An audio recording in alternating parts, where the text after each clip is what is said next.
நாட்டுக்கோழி சமையல் ரெடி ஆகிடுச்சு பாருங்கள். அடுப்புலேருந்து இறக்கி வச்சோம், கொதி வந்துக்கிட்டே இருக்குது. சாப்பிட்டு பார்த்து சொல்லுங்கள். செம்ம டேஸ்ட்டாக இருக்குது சமையல். செம்ம டேஸ்ட்டாக இருக்கா? கோழி எவ்வளோ ருசியாக இருக்குது. கோழி சாப்பிட்டு பாருங்கள். நாட்டுக்கோழி ருசியாக இருக்கு. ருசியாக இருக்கா?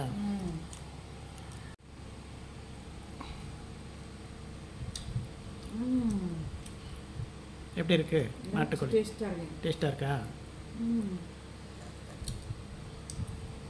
சமைச்சதும் டேஸ்ட்டாக இருக்குது.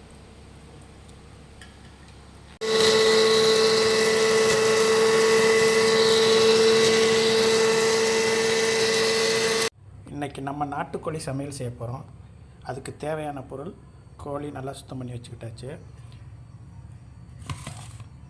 வெங்காயம், மிளகாய், தக்காளி, கொத்தமல்லி, கருவேப்பிலை, இஞ்சி பூண்டு இடித்து வச்சாச்சு.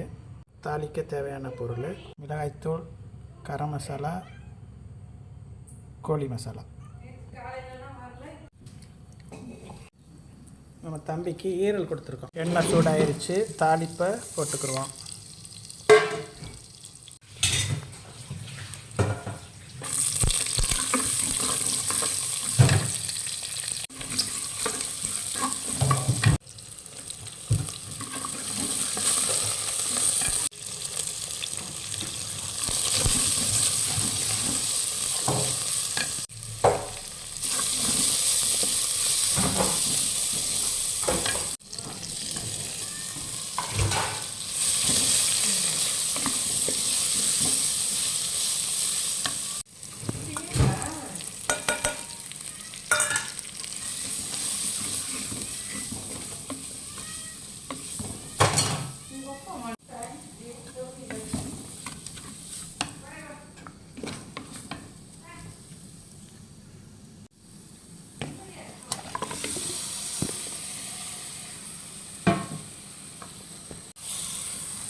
நாட்டுக்கோழி சமையல் ரெடி ஆகிடுச்சு பாருங்கள். அடுப்புலேருந்து இறக்கி வச்சோம், கொதி வந்துக்கிட்டே இருக்குது.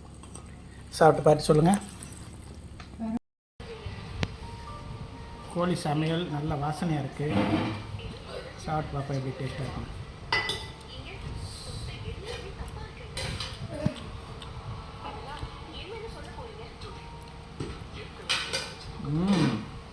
செம்ம டேஸ்ட்டாக இருக்குண்ணா.